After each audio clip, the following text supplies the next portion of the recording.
Derbyshire has many rivers and streams throughout the county, but the Derwent is the largest, at 66 miles long, half of which runs through the picturesque Peak District National Park, with moorland and bogs filtering the water into the river.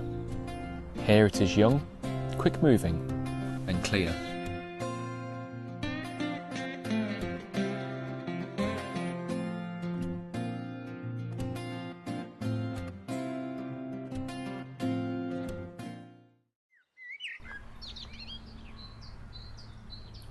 Meandering past areas such as Chatsworth, Matlock and Belper, where peregrine falcons nest by the river, it eventually reaches the city of Derby itself, where it becomes more urbanised. It joins the River Trent at Wilne and forms part of the border between Leicestershire and Derbyshire. The Derwent runs its entire length in Derbyshire and is a Celtic word meaning a valley thick with oaks. As well as the main river, has many offshoots and tributaries of its own, like the Wye and Amber.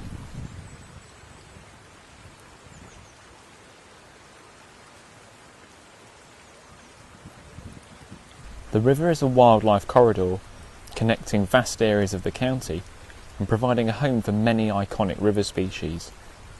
Many birds use the Derwent to stock up on food while migrating, or make it a home as a resident.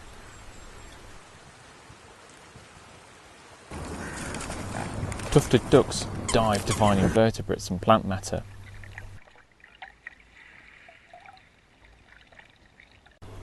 While great crested grebes cruise along the surface, preening its feathers, a once highly sought after commodity are Victorian hats.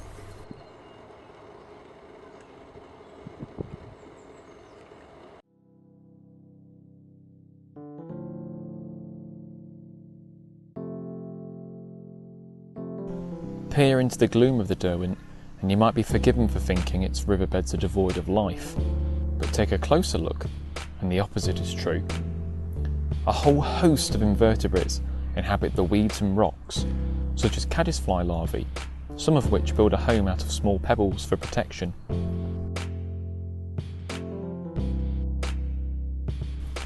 Stonefly larvae cling to the rocks.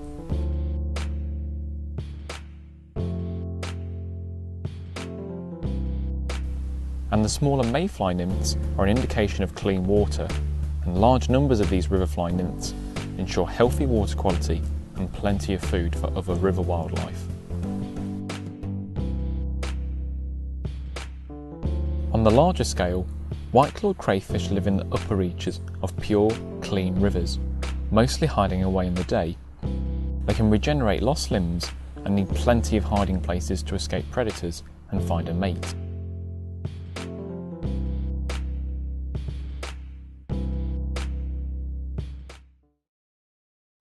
Willow spiling is ideal habitat for all manner of these invertebrates, as it's a natural way to provide shelter. By placing live willow branches weaved into the bank, it also stops silt entering the river from eroding banksides and stabilises them.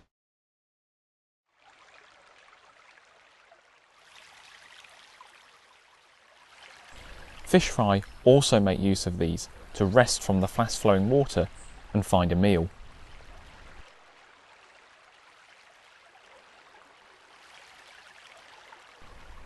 White-clawed crayfish have become quite rare because of an alien invader. The American signal crayfish, now present in the Derwent, was introduced for the demanding crayfish meat, but eventually got released into many rivers and pushes out the native crayfish. To add insult to injury, they carry a fungus that they can tolerate but is lethal to whiteclaws, so the two don't share a river for long. These monstrous invaders, like a zombie horde, move over the riverbed in vast numbers, eating whatever comes their way. Although the local otters and trapping reduces numbers, as of yet there is no foolproof way to remove them once introduced.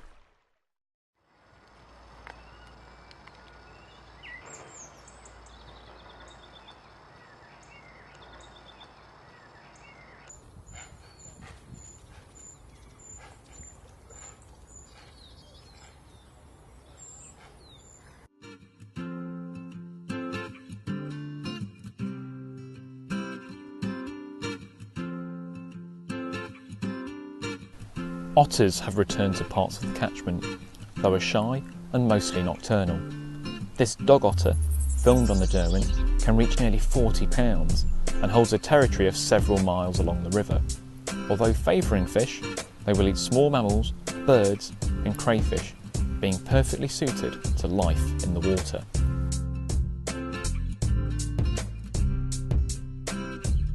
The electric blue of a kingfisher is a common sight along many Derbyshire rivers, often perched above a slow-moving part of the water, waiting for an unlucky minnow to pass by. One bird associated with the uplands and small streams of the Peak District is the dipper, the county bird of Derbyshire. Dippers can be found pretty much all along the Derwent catchment, favouring the smaller, shallow rivers with plenty of flow and small invertebrates to feed on. They are the only British songbird that lives by the water all year, and it unsurprisingly deserves its name. They can hold their breaths for up to 30 seconds, a long time for such a little bird, and use their wings to help keep them down in the water.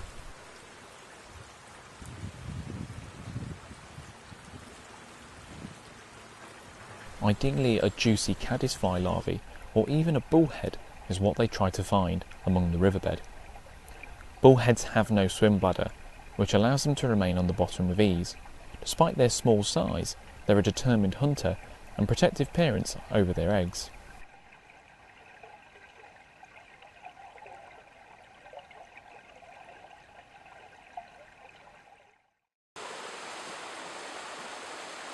Weirs are used to slow down the water for human use, but this can have devastating effects on wildlife, particularly the species that travel by water.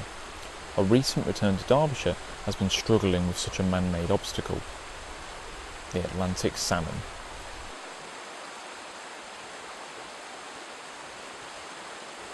Thought to be the most inland population in the country, the fish were first stocked by the Environment Agency back in 2004 and have since been growing in numbers, moving up the River Trent and into rivers like the Dove and the Derwent. Salmon need cold water and clean shallow gravels to spawn successfully, so when weirs block them, it can have a huge impact on numbers, not just affecting the salmon, but all fish. Brown trout need similar breeding habitat to salmon, and surely one of the most picturesque rivers in the Peak District, if not the country, is the Lafkill, which has some stunning wild brown trout.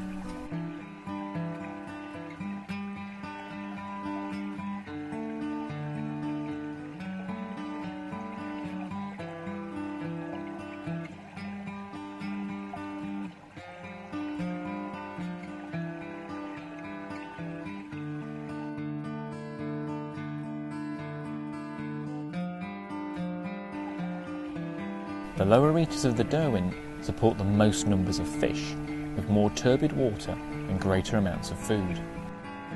The slower, deeper water suits species such as common bream.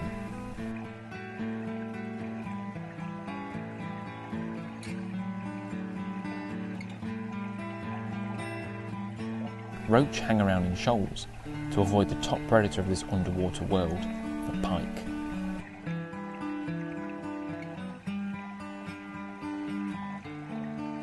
Pike reach sizes of over 4 feet long and are opportunistic, taking ducklings, water voles and frogs, as well as fish. They are an apex predator.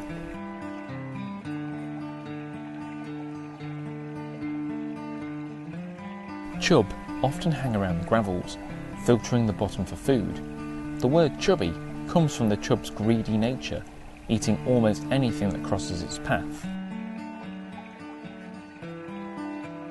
Grayling are prolific in the Derwent, as are barbel, a perfectly evolved river fish.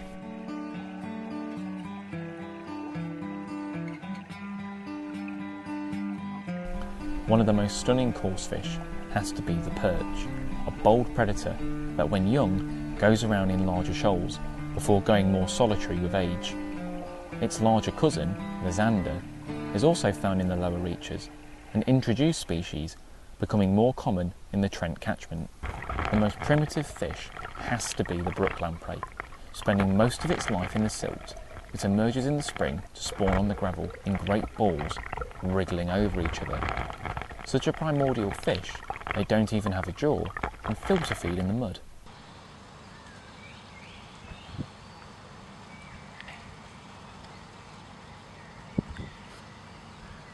Scan the smaller side streams and canals, and you may be lucky enough to spot Britain's fastest declining mammal. It leaves behind a 45-degree angle in the vegetation where it is eaten, and a distinctive plop when escaping trouble. Despite being called ratty in Wind in the Willows, it is of course the water vole.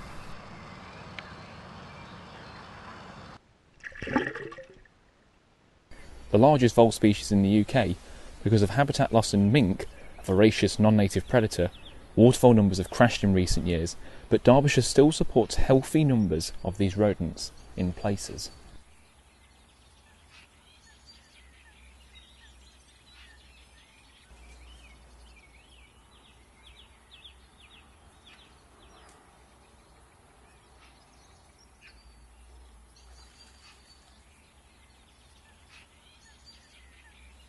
The Derwent faces an uncertain future, with pollution entering the river from road runoffs, farmland pesticides and industrial spillage. Invasive species, mostly introduced by man, are a constant problem, with plants like Himalayan balsam being a common sight. Each plant produces hundreds of seeds, which explode when the seed pods are ripe and disperse into the water. They travel downstream and more plants establish. They then rapidly grow and densely shade out native plants. They are annuals, so they leave the riverbanks bare in the winter and therefore more susceptible to erosion. Cattle poach the riverbank, degrading it and letting more silt and mud onto the gravels, which many species depend on to reproduce.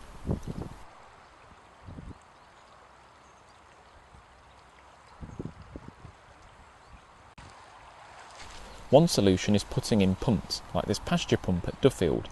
They are a relatively simple pump, which the livestock press their noses onto the lever, and this action pumps the water into the bowl.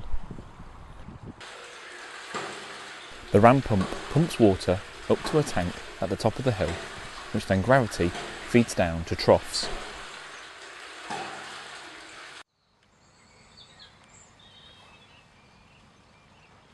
The Derbyshire Derwent Catchment Partnership is working to improve the rivers in the catchment. It has over 40 partner organisations who are all working to improve the catchment for both people and wildlife. Reporting any invasive species helps keep a check on their spread and prevents them from moving further. Creating ponds and wetland habitat along rivers provides another sanctuary for wildlife and helps to retain water on the floodplain for longer, slowing the flow of the water into rivers. It provides a place for migrant wildlife to feed and rest, while resident birds and other wildlife can raise a family.